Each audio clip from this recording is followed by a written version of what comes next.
dans un premier temps, je vais vous présenter, je vais vous donner une brève introduction de la bourse de Chine et de qui est éligible à postuler pour cette bourse-là. Dans un second temps, on va parler des filières à postuler. Vous en avez beaucoup demandé dans le groupe. Et le système éducatif chinois aussi, parce qu'avant de venir étudier en Chine, il faudra aussi que vous soyez informé sur le système éducatif chinois. Dans un troisième temps, on va parler des différentes étapes de la procédure pour obtenir la bourse. Et puis, on va passer à la phase des questions et un débat durant laquelle vous pourriez interagir, poser vos questions de manière brève et on y apporterait des réponses précises et concises à vos questions. Donc là, je vais encore vérifier, certains doivent être connectés.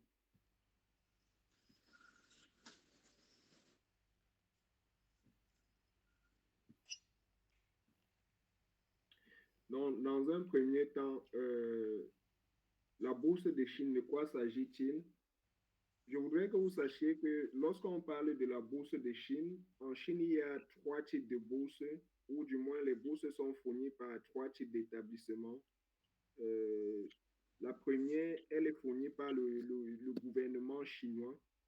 Donc, lorsque vous faites une application, vous devez savoir que celui qui fournit votre bourse, ça peut être le gouvernement chinois dans un premier temps. Ça peut être la bourse Confucius. Il y a certaines personnes aujourd'hui qui discutaient dans le groupe par Bien en ligne, rapport à bien en ligne. se former en chinois. Donc, vous l'avez donc deviné, la bourse Confucius est une bourse qui privilégie tous ceux qui veulent étudier le chinois. Après, même si vous étudiez votre filière, c'est possible de l'obtenir. Ensuite, il y a aussi la bourse universitaire, qui sont des bourses qui sont fournies par des différentes universités fréquentées. Maintenant, vous devez aussi savoir que ces bourses sont disponibles dans à peu près toutes les provinces de la Chine. La Chine en a environ 22 provinces, si je ne dis pas de bêtises. Il y en a 22 provinces. C'est un très grand pays. Euh, pour le moment, je pense que en ce qui concerne la bourse, on ne va pas dire plus que ça parce que si on entre beaucoup plus en détail, ça ne va pas vous aider pour l'instant. Donc, on va juste laisser ça pour l'instant comme ça. Maintenant, qui est éligible à apply ou à faire une application pour cette bourse-là? Je n'ai pas donné beaucoup de détails parce que vous avez déjà la réponse à cette question-là. Si vous vous retrouvez dans le groupe dans lequel vous êtes, c'est tout simplement que vous avez lu un message qui a été partagé soit par moi, soit par Crépin. Et sur ce message, il y a des détails qui sont donnés. Et les détails les plus importants qu'il faut noter, c'est surtout ne pas être chinois, qui est le numéro un. Respecter les paramètres de langue. Ça, c'est pour ceux qui veulent étudier en anglais. Vous deviez fournir certains documents qui doivent montrer votre niveau de langue. Généralement, c'est c'est l'anglais, mais aussi le chinois, parce que dans l'obtention des bourses de Chine, vous pouvez choisir d'étudier en chinois, vous pouvez choisir d'étudier en anglais. Dans l'un ou l'autre des cas, vous deviez fournir un document qui montre en fait votre niveau de langage. C'est pourquoi on demande une preuve de depuis. C'est parce que ça fait partie de la constitution de ces programmes-là. Après, maintenant, il y a les critères d'âge pour chaque niveau d'études.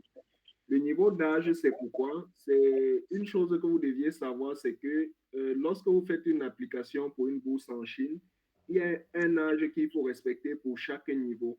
Après, l'âge peut varier maintenant en fonction du type de bourse. Ça veut dire que en fonction du fait que vous soyez dans une bourse gouvernementale, une bourse CSS ou Confucius ou encore une bourse universitaire, les paramètres ou les critères d'âge peuvent varier en fonction de ce type-là. Donc, du coup, ici, ça n'a pas été précisé parce que, comme je vous l'ai dit, ça peut varier. Mais il y a ce caractère-là. En général, pour ceux qui vont faire une application pour la licence, on tourne autour de 27 ans, 27 à 28 ans. Pour ceux qui font le master, on tourne en général autour de 30 à 35 ans. Et pour ceux qui font un PhD ou un doctorat, tourne autour des 40 ans. Donc, c'est un peu ça. Et aussi faire son application dans les délais de temps requis. C'est pour dire que après ce meeting de ce soir, d'ici la semaine prochaine ou à partir de ce week-end-ci, on lance dans la phase d'application. Ça veut dire que ceux qui auront leur dossier complet, vous deviez les envoyer dès ce soir et suivre toutes les recommandations qu'on vous donnera après ce meeting. Parce qu'il y a un délai de temps qu'il faut respecter. Parce que les délais de temps, on ne pourra plus. Et les autres paramètres ne sont que subjectifs parce que ça ne vous concerne pas, mais ça vous concerne dans le futur. On a par exemple s'engagé à respecter la loi chinoise. Ça, ce sont des détails. Fournir des documents requis avec la traduction en anglais ou en chinois. Ça, c'est ce qu'on vous demande toujours, que vous deviez faire avant de faire une application. Soit vous traduisez vos documents en anglais, soit vous les traduisez en chinois. Ça, ce sont des détails. Donc, le plus important, c'est de ne pas être chinois, avoir son passeport et respecter les paramètres de langue.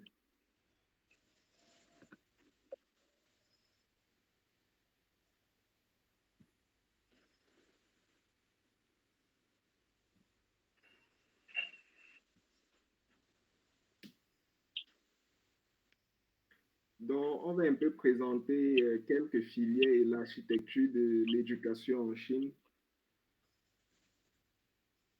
Je m'efforce à aller un peu vite parce que même si je bavarde beaucoup ici, ce qui vous intéresse, c'est certainement vos questions que vous avez déjà préparées, auxquelles on va répondre tout à l'heure.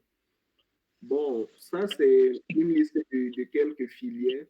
Déjà, je n'ai pas listé tous les filières parce qu'il sera très difficile de lister toutes les filières parce qu'il y en a une multitude. Donc, hormis ces filières, ceux qui sont listés, pour ceux qui voudraient appeler pour d'autres types de filières, vous allez les préciser lorsque vous allez envoyer vos dossiers, que ce soit par mail ou peu importe le canal par lequel vous envoyez. Et surtout ceux qui font dans les spécialités au niveau master en montant. Ici, je n'ai même pas eu à mettre les filières de médicinales. Mais déjà, la première filière que j'ai mis ici, c'est Chinese Language. Hanyu pour Tronghua, pour ceux qui parlent chinois. Donc, je vais d'abord m'attarder sur cette filière-là parce que dans le groupe, on a eu à discuter avec beaucoup sur le fait que ceux qui ont un niveau en anglais pouvaient appeler pour la bourse ou pouvaient ne pas appeler pour la bourse. J'ai mis cette filière en première parce que ça ouvre beaucoup de possibilités à tout le monde. Que vous parlez anglais ou pas, vous pouvez faire une inscription pour des cours de langue. Vous pouvez faire une licence en langue chinoise. Vous savez, comme au pays, ceux qui font par exemple traduction ou je ne sais pas, communication, ils peuvent faire des cours uniquement de langue. Donc ici, c'est une possibilité de faire des cours de langue. Et lorsque vous faites les cours de langue, vous avez aussi la possibilité d'obtenir des bourses complètes. Bourses complètes, même au niveau licence. On vous a parlé du fait que pour ceux qui faisaient le niveau master et du niveau doctorat, vous êtes garanti à entre 99 à 90% d'obtenir une bourse complète. Donc, pour ceux qui font Chinese Language, vous avez aussi la possibilité d'obtenir une bourse complète ou une bourse Confucius qui sera pour une durée de 4 ans pour votre licence. À part ça, vous avez aussi la possibilité de faire les cours de langue chinoise juste pour une année. Et au bout de ces une année-là, vous pouvez atteindre un certain niveau. Vous auriez déjà appris la langue, la culture, et puis vous pourrez continuer avec votre filière. Vous pouvez continuer en anglais ou en chinois. Vu que vous seriez déjà en Chine, ça sera beaucoup plus facile de continuer dans une autre direction. Et puis ensuite, il y a d'autres filières qui sont subjectives, ça dépend de vous. Communication Engineering, euh, Software Engineering, Computer Science, International Trade, S'il te qui plaît, sont Tommy, il ces y a des quatre, personnes qui veulent entrer là. Il faut accepter les demandes. ces quatre premières filières-là, ce sont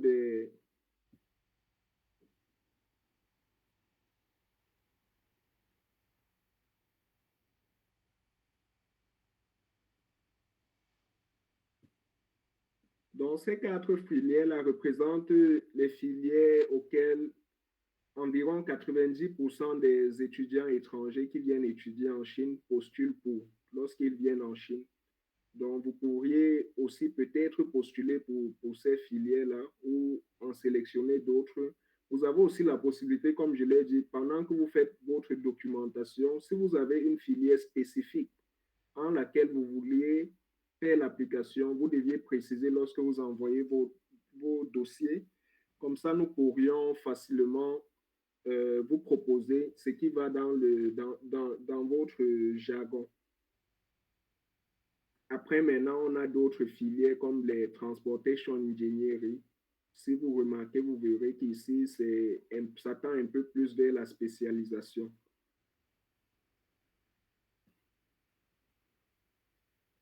Maintenant, le système éducatif chinois, comme je le disais tantôt, euh, vous deviez savoir que le système éducatif de Chine, il est un peu différent des autres. En Chine, avant d'arriver en Chine, je pense chez nous, du côté d'Afrique, on a ce qu'on appelle le BTS. Le BTS, en général, c'est 2 ans. 2 ans, c'est une formation professionnelle. Dans Chine aussi, on a ce qu'on appelle le diplôme. Le diplôme, ça dure 3 ans et il y en a deux formules. Il y a la formule de vous faites une année de langue plus 2 années de formation professionnelle et une année de 3 ans direct. Les 3 ans direct, vos cours sont fournis en anglais et les 1+2, c'est-à-dire une année de langue plus 2 ans, vos cours seront dispensés en chinois. Et la première année, vous allez apprendre la langue et puis vous sortez avec le diplôme. Le diplôme, c'est un diplôme comme le BTS, c'est un peu, c'est en quelque sorte son équivalent. Et après ça, maintenant, vous avez le bachelor qui est la licence. La licence, vous avez aussi deux formats. Vous avez la possibilité de faire directement 4 ans dans une université pour obtenir votre licence, ou alors vous avez la possibilité de faire un format 3 ans diplômant, plus 2 ans à l'université. Ça veut dire que vous pouvez arriver en Chine dans un premier temps dans un collège dans lequel vous allez faire votre diplôme. Après que vous ayez fini votre diplôme, vous continuez dans une université, faites 2 ans pour obtenir votre licence. Ensuite, il y a le master. Au niveau du master, vous avez remarqué, j'ai mis 2 à 3 ans. C'est parce que ça varie en fonction des filières. Pour une personne qui fait, par exemple, un MBA, il pourra faire 2 ans. Pour ceux qui feront des filières professionnelles comme ingénierie, ils auront à faire 3 ans. C'est pareil aussi pour le PhD. Donc, c'est un peu ça.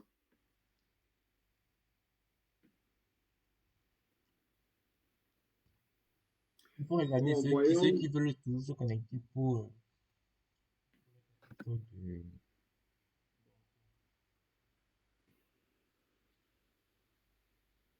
Mais il n'y a personne.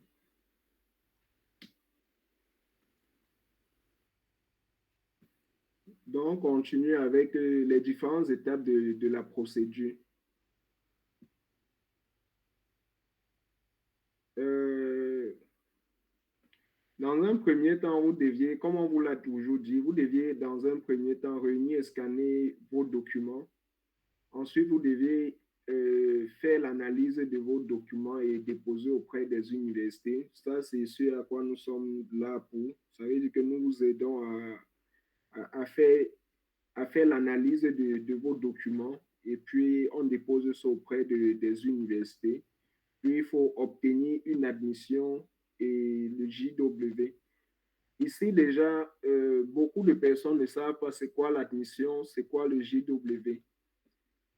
Dans ce processus, après que vous ayez finalisé avec la partie traduction de vos documents, que vous ayez analysé, bref, que nous ayons analysé, parce que c'est nous qui allons les analyser, il faut comprendre que la partie d'analyse est très importante parce que si on analyse et qu'on dépose juste vos dossiers comme ça, déjà nous sommes là pour vous aider à sélectionner l'université dans laquelle nous allons faire le dépôt de vos dossiers parce que chaque université a le type d'étudiants qui sont à la recherche en fonction même des filières que vous recherchez parce qu'il y a des villes qui sont spécialisées dans des domaines bien précis. C'est pourquoi nous analysons vos dossiers que, en fonction de vos filières. après ça que nous ayons déposé auprès des universités, il y a deux trucs qui vont se passer. C'est que dans un premier temps, l'université va devoir fournir ce qu'on appelle la lettre d'admission. La lettre d'admission, c'est tout simplement une lettre qui authentifie de la part de l'école qui vous ont accepté comme étudiant. Et dès lors, ils commencent le process pour faire la lettre fournie par le gouvernement. Ce sont ces deux documents-là qui vous permettent d'aller à l'ambassade pour prendre votre visa. Ça veut dire que la finalisation de cette procédure que nous engageons pour vous, ce sont ces deux documents-là, la lettre d'admission et le JW, qui sortent dans une période de temps tout à fait différente. Ça veut dire que votre lettre d'admission, vous pourrez l'avoir, on peut dire, d'ici la fin du mois de juin ou fin du mois de mai, vu que les applications se clôturent à la fin du mois de mai, vous pourrez l'obtenir dans cette date-là. Mais pour ce qui concerne le JW, vous l'aurez en fin juin, début juillet. C'est dans cette période de temps-là que vous auriez ces documents-là. Et dès que vous ayez ces deux documents-là, vous entrez à la dernière phase qui est l'obtention de votre visa euh, au niveau de l'ambassade de votre pays. Donc, je vous ai un peu listé ici le pourcentage des bourses disponibles. Ils sont plutôt équilibrés avec la balance qui penche du côté du master parce qu'il y a beaucoup plus d'étudiants de niveau master que les autres niveaux et la balance, elle est plutôt équilibrée. Bon, là, présentement, si vous avez des questions, vous pouvez ouvrir vos micros et poser vos questions de manière précise.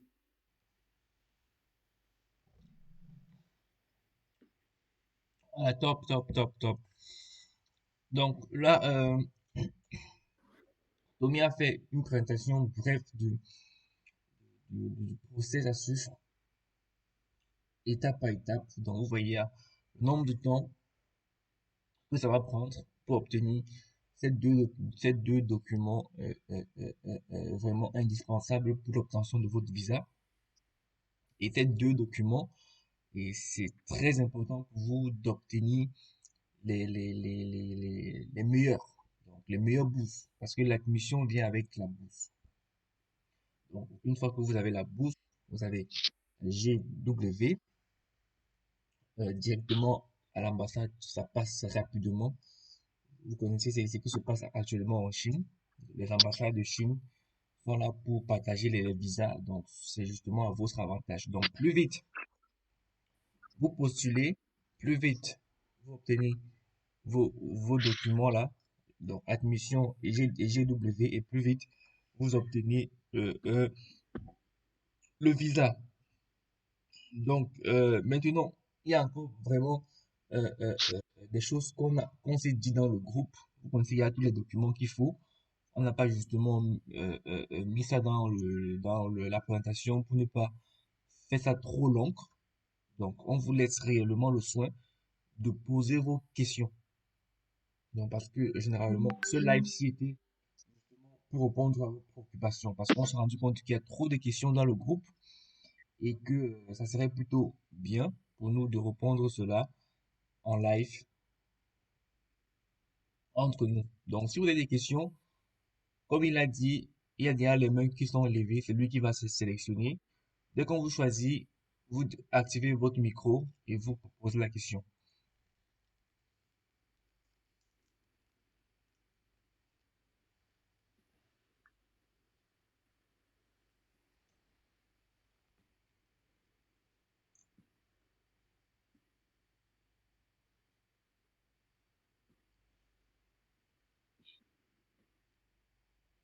Donc, je pense que tu peux procéder juste par l'appel, hein. Donc, on commence par le premier qui a levé la main.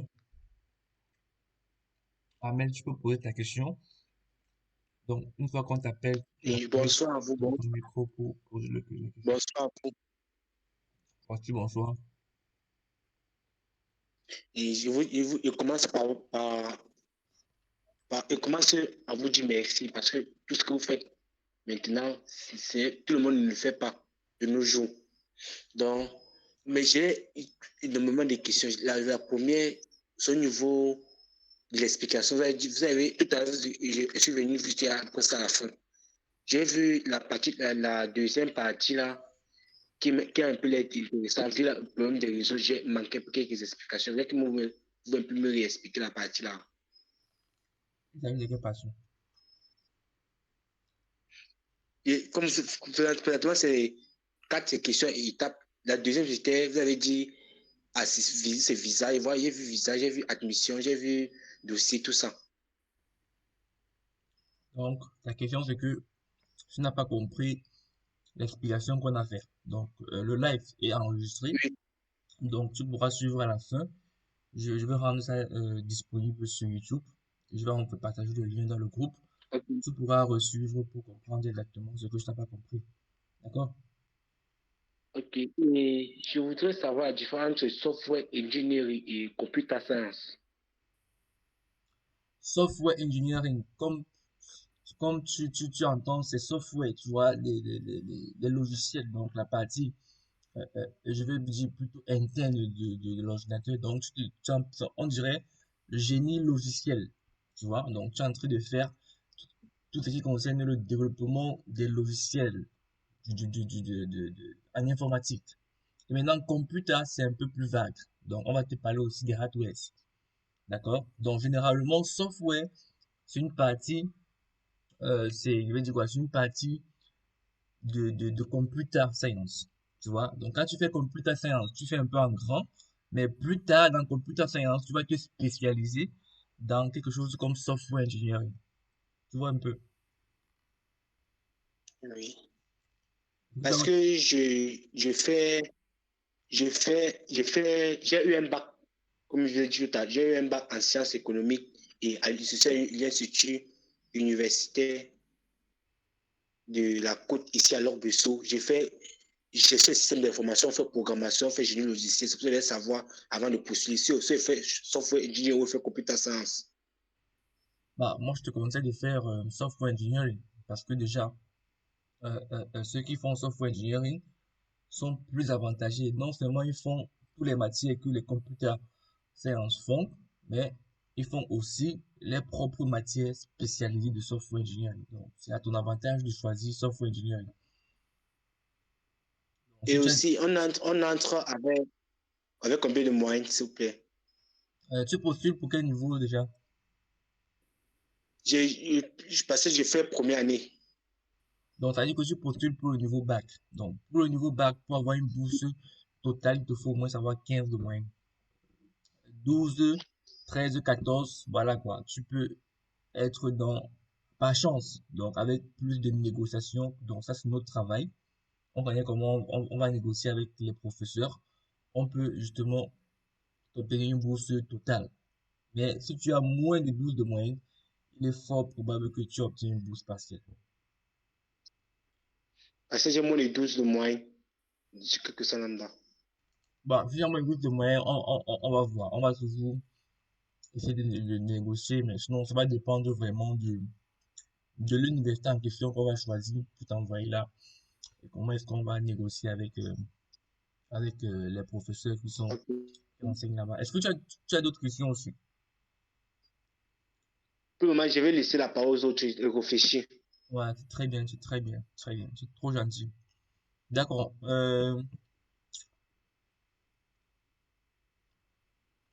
Passe par Daniel. Daniel Obina. Abina, autant pour moi. Tu as la parole, Daniel.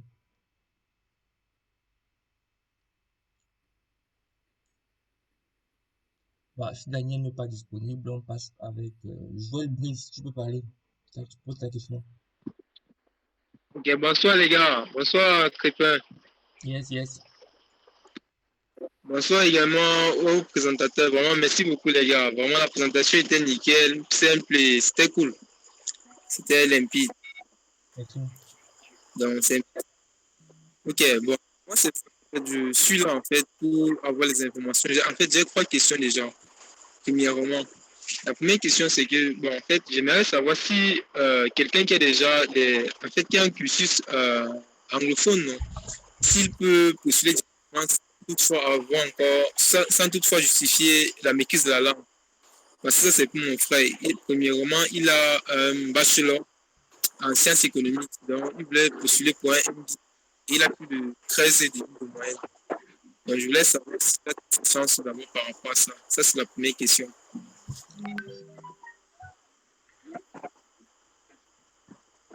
On reprend d'abord ceci avant que tu poses la deuxième ou bien. C'est mieux, non? D'aller point par point, non? D'accord. Pour ce cas, je pense que il n'y a pas de souci. S'il ne maîtrise pas bien l'anglais, ou bien s'il n'a pas fait la session anglophone, il va tout simplement traduire ses dossiers, ses documents. Parce que moi, je vous dis d'abord, sérieusement, la Chine, ici, c'est un pays où on fréquente, je ne refuse pas, on peut beaucoup gagner en fréquentant. Mais du côté de l'entrepreneuriat, c'est plus développé qu'ailleurs. Donc, ils ont un peu le même mindset, je dirais même un mindset plus poussé que les Américains. Ils sont plus, tu vois, là, dans le fait d'entreprendre. Donc, venir en Chine, c'est une opportunité de fréquenter. Il ne faut pas seulement se limiter là. Je mettrais même ça à 30%. Mais venir ici gagner l'expérience des Chinois, tu vois, qui entreprennent, travailler avec eux, se familiariser avec eux, créer des business, tu vois, et avancer aussi sur le plan de l'école. Donc, rester là et se bloquer sur le fait que, bon, il ne connaît pas la langue, il ne peut pas postuler et tout, c'est pas un frein, tu vois. Donc, il traduit, moi j'ai dit ça maintes fois dans le groupe, tu ne connais pas parler C'est l'anglais. très bien. Alors, il disait tantôt, lui, il a fait un cursus anglophone. Il était purement anglophone. Je voulais savoir, est-ce qu'il a besoin d'un justificatif pour la langue ou bien ça va? Ah, d'accord, c'est que je me suis donc trompé de réponse quand je répondais. Oui, oui. J'ai pas bien compris ta question. Oh, désolé. Oui, il a un purement anglophone. Donc, je ne sais pas, y a-t-il encore besoin d'un justificatif pour la langue? Non, non, non, il n'a plus besoin. Donc, on va voir que ses D'accord, relevés des notes sont déjà en anglais. Il a pris tous ses cours en anglais. Il n'a plus besoin de la langue, de preuve de langue. Donc, pour ça, d'accord, c'est OK. d'accord. Merci. Maintenant, la deuxième question. Bon, moi, j'ai un parcours un peu atypique. Bon, j'ai premièrement un master 1, non, en sciences politiques et un master 2 professionnel en analyse et évaluation des projets. Bon, je voulais savoir, par rapport au PhD, je voulais savoir si, en fait, je peux postuler dans quelle filière pour maximiser mes chances. Et j'ai sensiblement 13 de moyenne, 13, quelque chose de moyenne.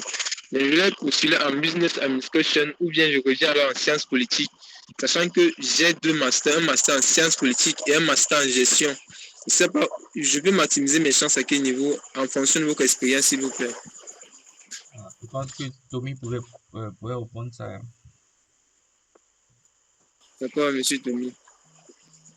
Hmm, d'accord. Bon, par rapport à ta question, je pense que tu pourrais utiliser tes chances en faisant un MBA, un Master Business Nickel. Administration. Et ça sera aussi une bonne chose parce que, comme tout à l'heure, j'expliquais, lorsque tu fais un MBA, tu as la possibilité de faire 2 ans. Ça veut dire que tu fais ta formation en 2 ans et puis tu gradues, contrairement à d'autres qui vont faire 3 ans. Je pense que si tu fais autre chose, tu devras faire 3 ans. En faisant ton MBA, tu restes dans le système classique et au bout de 2 ans, tu peux graduer. Donc, je recommence le master bien. Je peux faire un MBA en doctorat. Pardon? Je dis ceci, j'ai un master en sciences et un master 2 en gestion.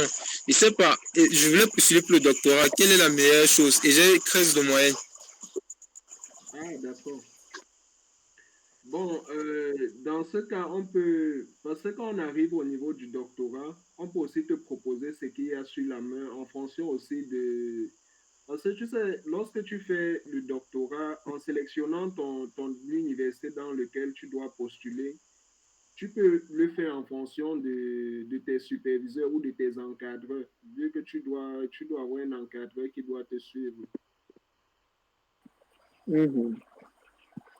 Et déjà, je pense dans le système de travail qu'on va adopter, on va séparer ceux qui font le doctorat des autres niveaux, ce qui ferait qu'on on pourra mieux gérer vos problèmes au niveau avec les superviseurs.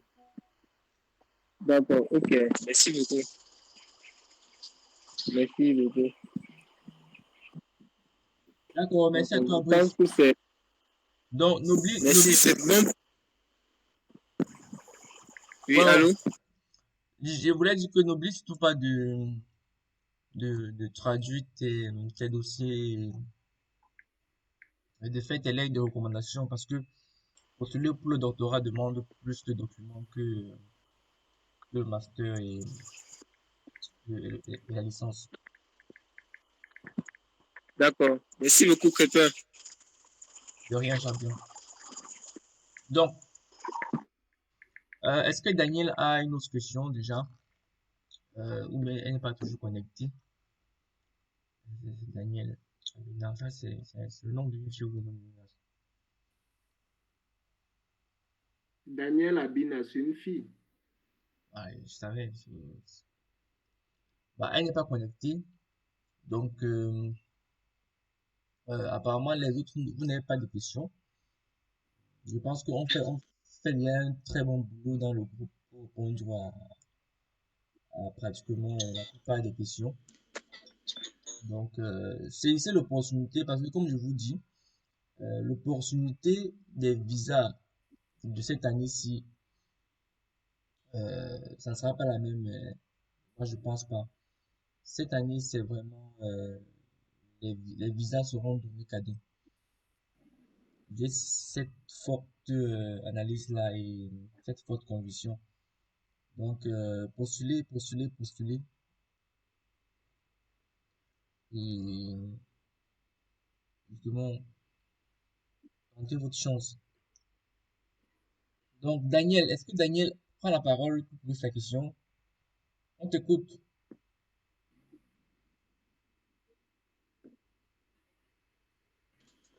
Oui, bonsoir tout le monde. Ah, c'était un garçon. Bonsoir. Ok.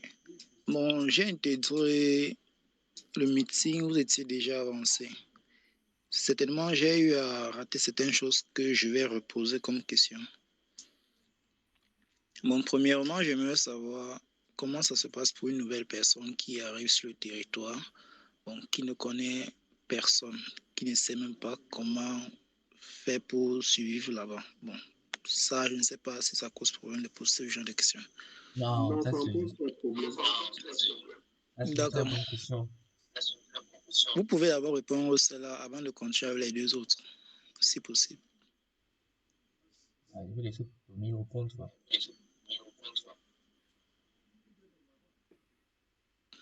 Pardon? Tommy va répondre à sa question. Ouais, ok. Bon, déjà, lorsque vous arrivez en Chine, la Chine, c'est un drôle de territoire.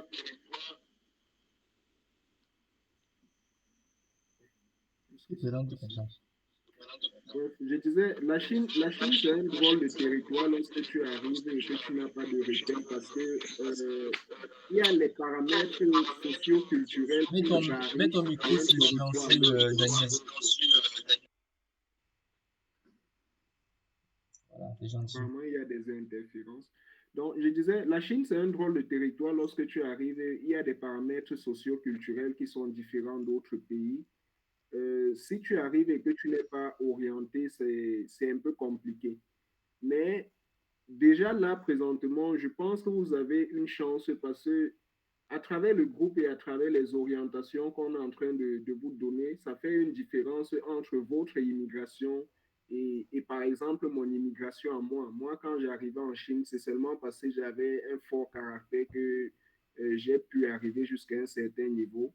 Mais dans votre cadre, nous sommes en train de vous faciliter la tâche, que ce soit sur le plan de l'immigration ou peut-être dans le cadre de s'implanter en Chine. Je vais dire s'accaparer de son environnement parce que à peine arrivé sur le territoire chinois, on vous dira déjà tout ce qu'il faudrait savoir. Ce qui fait que ça va être beaucoup plus facile pour vous, vu qu'on vous dit où trouver ce que vous avez besoin de trouver.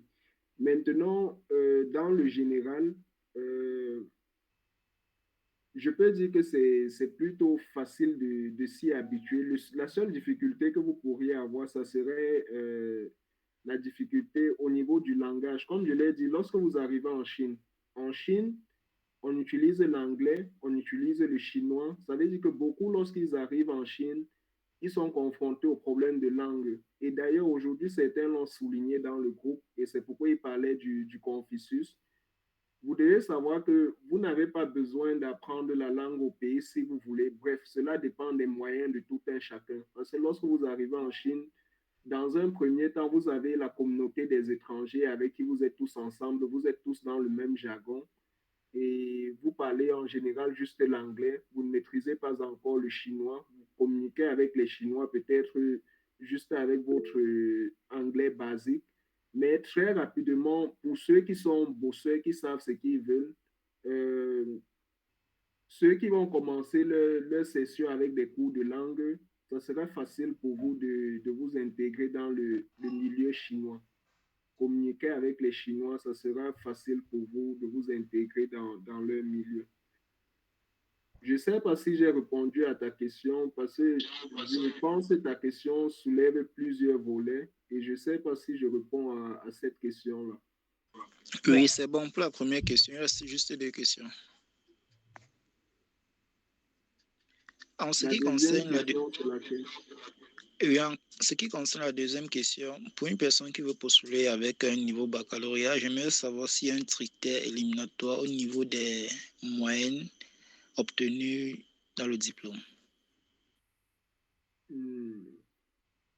S'il y a un critère éliminatoire, déjà, dans un premier temps, cela dépend en fait de la stratégie, tu vois. Moi, j'expliquais tout à l'heure au niveau des langues que chacun pourrait adopter des stratégies différentes. Par exemple, il y a certaines personnes qui m'ont demandé, ils sont en master 2, bref, ils font le master 3 cette année, mais leur diplôme sera disponible qu'au mois de juin. Au mois de juin, on a déjà fermé les applications, il faut fournir les documents. Ça veut dire que tu n'es pas dans les délais pour fournir ton diplôme de licence. Donc, du coup, soit tu applies pour le bac, soit tu prends le risque d'appliquer pour un master sans fournir tous les documents nécessaires. Et c'est à tes risques et périls maintenant. Il pourrait arriver que lorsque tu passes comment on appelle ça, ton interview peut-être, au cas où tu dois faire une interview, qu'ils aient besoin de ces documents-là. Maintenant, il y a une autre stratégie qui peut être adoptée, c'est celle de passer. C'est pourquoi je dis en fait, cette année, c'est un peu comme l'année d'or d'immigration vers la Chine parce que déjà qu'il y a des possibilités de tricher à travers la langue et d'obtenir son admission et de son JW. Parce que lorsque tu postules pour des cours de langue, tu es facilement accepté. Or, lorsque tu es déjà accepté dans une université, c'est facile pour toi de transiter de la langue vers ta spécialité.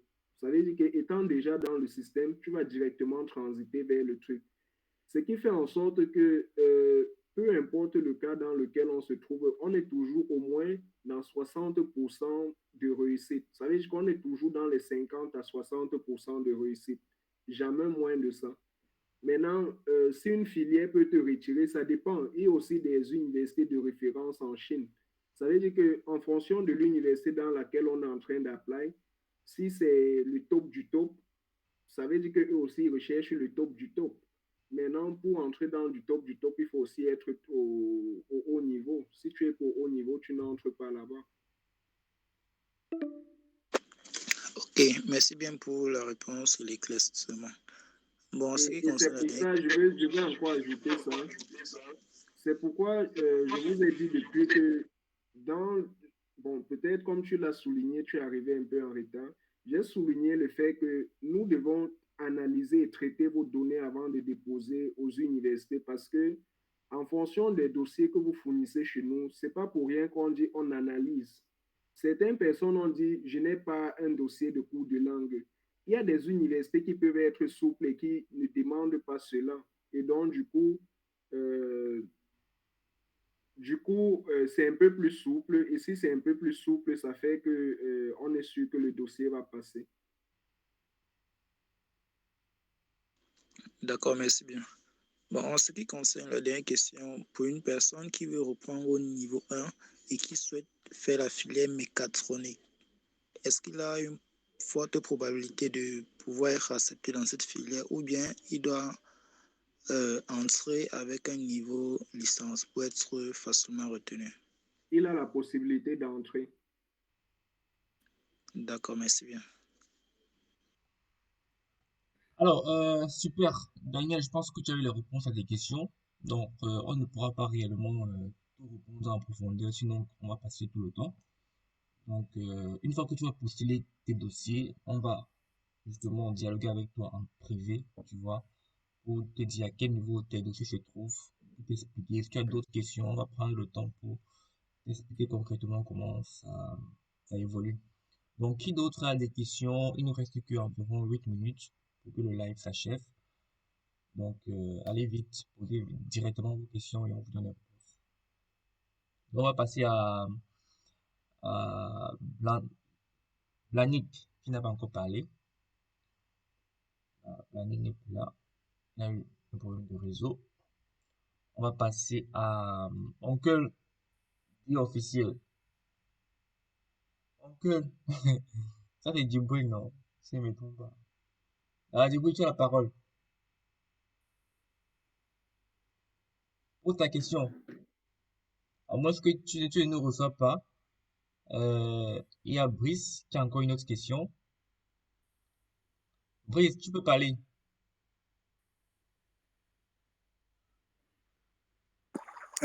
S'il vous plaît, les gars,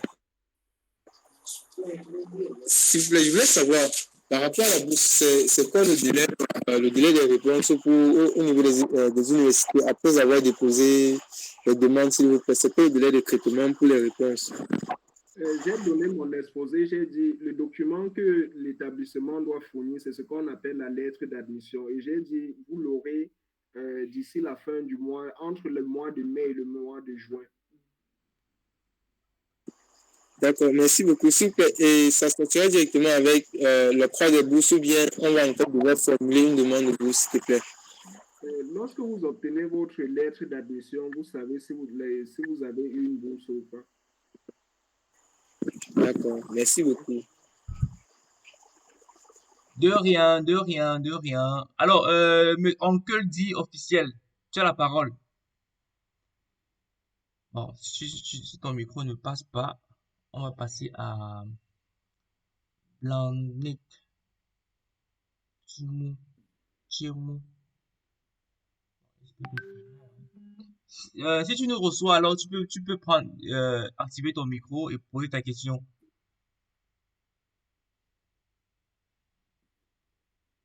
Est-ce que tu es avec nous? Ok, ok. D'accord, Oui, Oncle. ma question va ainsi. Vu Ouais, que j'ai posé une préoccupation ultérieurement par rapport au diplôme, vu que j'ai fait comprendre que j'étais en L3. Donc, je suis passé au campus. Là, on m'a fait comprendre on pouvait me délivrer le certificat de scolarité. Et j'aimerais savoir si, avec le certificat de scolarité, je peux commencer la procédure le temps d'avoir l'attestation qui serait délivrée en août avant la rentrée de septembre. Oui, oui, tu peux le faire. Ce que tu dois faire, c'est que sur ton certificat de scolarité, ton établissement doit préciser la période dans laquelle tu dois obtenir ta licence. Et à partir Ok, de ça, ok. tu pourrais t'inscrire. Ok. Merci beaucoup. C'est ma part de préoccupation. D'accord. super, super. Est-ce qu'il y a d'autres questions? Il nous reste environ 5 minutes. Donc, les gars, le live a été enregistré. Ceux qui sont venus en retard, j'aurai le temps de mettre ça sur YouTube et je vous enverrai le lien. Donc, vous pourrez suivre et le groupe aussi reste ouvert. Donc, vous pouvez toujours poser votre question. On va vous répondre. Mais surtout, comme je vous l'ai dit, prenez en compte la date limite pour postuler. Donc, plus vite vous postulez, plus vite vous aurez votre admission, plus vite vous aurez votre visa, plus vite vous aurez le temps de bien vous organiser pour voyager. Donc, s'il vous plaît, mettez l'accélérateur sur la création de tous vos dossiers. Je pense que j'en ai parlé dans le groupe de tous les documents qu'il faut apprêter. Si tu postules, par exemple, en bachelor, en master et en doctorat, tu connais exactement ce que tu as à faire. Si tu as des soucis, bien si tu as des préoccupations à créer un document quelconque, tu nous contactes, on va t'aider. Il y a toujours Blani qui n'a pas parlé. Si tu nous écoutes, alors tu peux activer ton micro et poser ta question. Il nous reste 4 minutes. Ok, bonsoir à tout le monde. Et désolé parce que j'ai un souci de connexion par ici.